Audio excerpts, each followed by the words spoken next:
दिल्ली में विधानसभा चुनाव के नतीजे आने के 11 दिन बाद भारतीय जनता पार्टी ने सीएम के नाम का ऐलान कर दिया है। भाजपा ने रेखा गुप्ता को सीएम बनाने का ऐलान किया है। रेखा गुप्ता 20 फरवरी को रामलीला मैदान में सीएम पद की शपथ लेंगी। रेखा गुप्ता शालीमार बाग से विधायक चुनी गई हैं। दिल्ली विधानसभा चुनाव में भाजपा की 4 महिला नेता भी निर्वाचित हुई थी। इनमें ग्रेटर कैलाश से शिखा राय, नजफगढ़ से नीलम पहलवान, वजीरपुर से पूनम शर्मा और शालीमार बाग से रेखा गुप्ता शामिल हैं। बता दें कि दिल्ली नगर निगम की पार्षद रही रेखा गुप्ता आरएसएस बैकग्राउंड से होने के साथ साथ छात्र जमाने से दिल्ली की राजनीति में घुली मिली हुई हैं। तो ऐसे में आइए आपको बताते हैं कि आखिर दिल्ली में मुख्यमंत्री पद तक पहुंचने वाली रेखा गुप्ता कौन है, वे मूल रूप से कहां की रहने वाली हैं और दिल्ली से उनका नाता कितना पुराना है। इसके अलावा रेखा गुप्ता की पढ़ाई कहां से हुई है और उनका सियासी सफरनामा क्या रहा है। कौन है रेखा गुप्ता?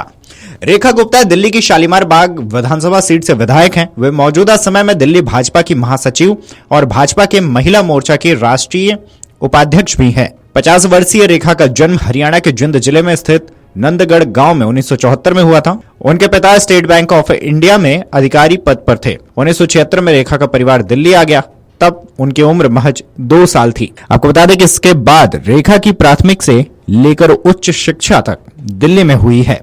रेखा गुप्ता बचपन में पढ़ाई लिखाई के दौरान ही राष्ट्रीय स्वयंसेवक संगठन के स्टूडेंट विंग अखिल भारतीय विद्यार्थी परिषद से जुड़ी थी। इसके बाद दिल्ली विश्वविद्यालय में पढ़ाई के दौरान वो दौलत राम कॉलेज में महासचिव का चुनाव जीतने में सफल रही। 1995 से 1996 में उन्होंने दिल्ली विश्वविद्यालय छात्र संघ का चुनाव लड़ा और अध्यक्ष बनी। रेखा ने इसके बाद LLB तक की पढ़ाई पूरी की। पढ़ाई पूरा करने के बाद रेखा गुप्ता 2003 से 4 में भाजपा युवा मोर्चा की दिल्ली इकाई से जुड़ी और यहां सचिव पद पर रही।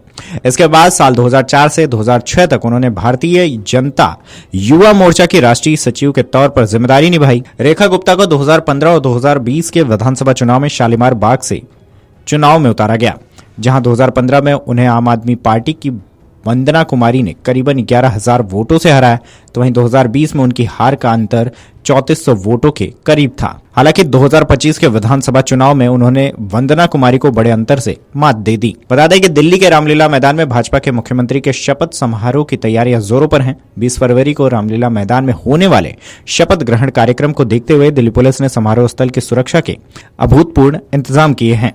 कार्यक्रम में प्रधानमंत्री नरेंद्र मोदी के अलावा भाजपा एनडीए शासित राज्यों के मुख्यमंत्री के रहने की उम्मीद जताई जा रही है।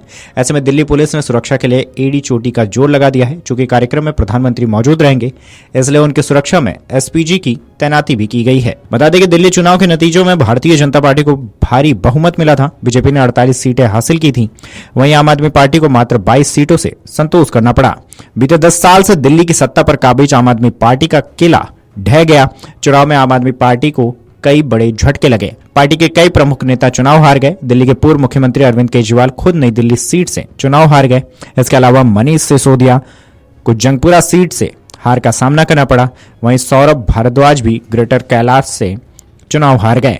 हालांकि पार्टी के वरिष्ठ नेता आतिशी ने अपनी सीट बचा ली। उन्होंने कालकाजी विधानसभा सीट से जीत दर्ज की है।